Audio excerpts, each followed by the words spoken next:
Assalamualaikum warahmatullahi wabarakatuh. Berjumpa lagi dengan kami di channel HK Kubiku. Di video kali ini kita akan membahas tuntas tentang tanaman manggis. Nah, seperti yang kita lihat di samping saya ini, tanaman manggis di samping saya ini walaupun umurnya masih muda, tingginya baru sekitar 1 meter, tetapi sudah berbunga banyak. Dan insya Allah sebentar lagi bunga ini akan menjadi buah. Mau tahu bagaimana caranya agar tanaman manggis ini cepat berbunga dan berbuah? Jangan skip videonya, tonton sampai habis agar tidak ketinggalan info-infonya.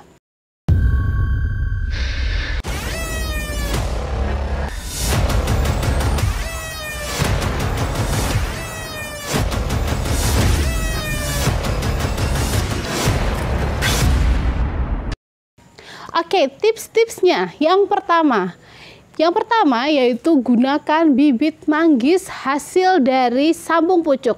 Kenapa harus dari sambung pucuk? Karena bibit sambung pucuk itu adalah penggabungan dua tanaman, yaitu dari batang bawah dan batang atas. Nah, batang atas ini dipilih tanaman yang sudah berbuah, sehingga umur tanaman manggis ini walaupun masih muda, atau baru sebentar kita tanam, tapi umurnya sudah sama dengan batang atas dari induknya. Jadi kalau induknya sudah 20 tahun, berarti batang atasnya ini juga sudah berumur 20 tahun, seperti itu. Nah, tips yang kedua yaitu tentunya media tanam. Media tanamnya harus media tanam yang baik. Bagaimana membuat media tanam yang baik? Sudah kami buatkan videonya di kombinasi 3 tanaman kelengkeng. Bisa diklik linknya di bawah ini. Kemudian tips selanjutnya yaitu pemupukan. Nah, pemupukannya pupuk apa sih yang baik untuk tanaman manggis agar dia cepat berbunga dan cepat berbuah? Pemupukan yang biasa kita gunakan yaitu menggunakan pupuk organik cair. Pupuk organik cairnya seperti apa? Sebentar, saya tunjukkan. Nah, ini dia. Ini adalah pupuk organik cair yang kami gunakan untuk merawat atau memupuk tanaman tabu lampot yang ada di rumah kami ini. Pupuk organik cair merupakan pupuk yang dibuat dari bahan-bahan organik, sehingga tentunya memiliki keunggulan. Keunggulannya apa? Dia mengandung bahan-bahan unsur hara, mikro, dan makro yang lengkap. Kemudian karena dia adalah bahan organik, tentunya dia akan bagus bagi tanah maupun bagi tanaman. Pupuk organik cair yang digunakan tidak harus merek ini ya teman-teman. Ini adalah pupuk yang kami gunakan sehari-hari atau pada saat kami memupuk.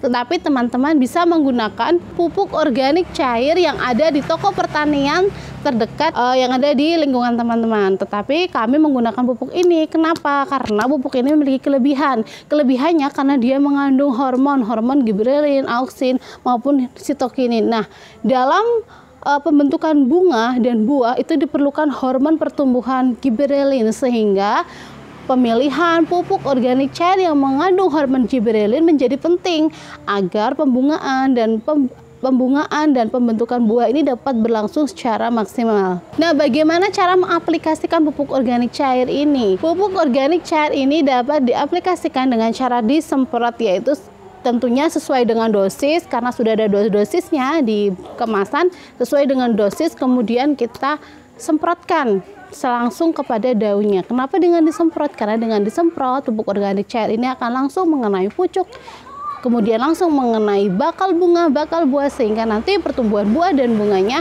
akan lebih bagus. Bunganya juga tidak mudah rontok dan lebih banyak, sehingga nanti diharapkan buahnya juga akan lebih banyak. Nah, perawatannya ini sedikit berbeda dari video yang sudah kami buat sebelumnya tentang sawo. Nah, pada sambung pucuk ini tidak dilakukan pemotongan tunas air karena jarang sekali ada tunas air yang terbentuk dari sambung pucuk ini.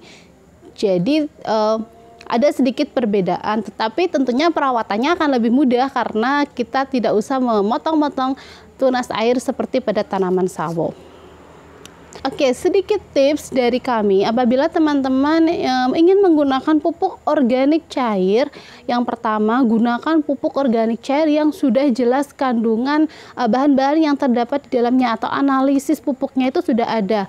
Nah, kalau bisa gunakan pupuk organik cair yang kandungan K-nya tinggi atau kandungan K-nya itu jauh lebih tinggi daripada kandungan N-nya. Kandungan K yang tinggi ini dapat membantu tanaman untuk tumbuh lebih baik dan merangsang pembentukan bunga dan buah. Nah, yang kedua tentunya belilah pupuk organik itu yang memiliki kandungan hormon pertumbuhan, baik itu gibberellin, auksin maupun sitokinin, karena hormon pertumbuhan atau ZPT ini sangat penting bagi pertumbuhan tanaman. Nah, sedikit tips lagi untuk teman-teman. Nah, bagaimana sih perawatannya apabila kita baru membeli bibit sambung pucuk dari penjual? Ya, perawatannya itu yang pertama, kita menanam atau memindahkannya ke pot itu dengan media tanam tanah saja. Media tanah saja, kemudian jangan langsung terkena sinar matahari full. Sebaiknya kita letakkan pada tempat yang ternaungi. Nah, nanti setelah tanaman ini tumbuh berumur mungkin sekitar 5-6 bulan, kemudian kita berikan pupuk susulan, kita berikan pupuk kandang ataupun nanti di atasnya, ataupun kita tambahkan dengan sekam maupun bisa juga ditambahkan dengan arang sekam. Nah, apa sih sambung pucuk itu? Mungkin banyak teman-teman yang belum tahu apa itu sambung pucuk. Nah, nanti di next video insya Allah kami akan membuatkan bagaimana cara membuat sambung pucuk tanaman manggis. Karena keistimewaan dari sambung pucuk itu tanaman dapat berbuah dalam waktu yang lebih cepat. Nah, kami juga memiliki beberapa koleksi tanaman-tanaman lain yang pohonnya itu masih kecil-kecil tetapi sudah berbunga dan sudah berbuah. Salah satunya yaitu matoa. Mungkin teman-teman tahu matoa itu adalah salah satu pohon tahunan atau pohon hutan yang berasal dari Papua yang tinggi sekali, umurnya juga puluhan tahun sampai berbunga atau sampai berbuah. Nah, dengan teknologi atau dengan dari sambung pucuk ini bisa pada tanaman yang masih kecil atau belum terlalu tinggi itu sudah berbunga. Nah, kebetulan kami memiliki koleksinya, dan jika teman-teman mau tahu bagaimana sih tanaman matoa kami yang masih kecil, masih pendek tetapi sudah berbunga dengan lebat. Nah, jangan lupa untuk subscribe dan nyalakan lonceng notifikasinya sehingga pada saat nanti kami upload videonya teman-teman tidak ketinggalan informasinya. Oke, demikianlah video kami pada kali ini tentang tabulampot tanaman manggis. Apabila ada kata-kata yang kurang berkenan dan kesalahan, kami mohon maaf. Apabila teman-teman suka videonya, silahkan like. Apabila ada pertanyaan, silahkan tulis di kolom komentar. Dan sampai jumpa di video-video selanjutnya. Wassalamualaikum warahmatullahi wabarakatuh.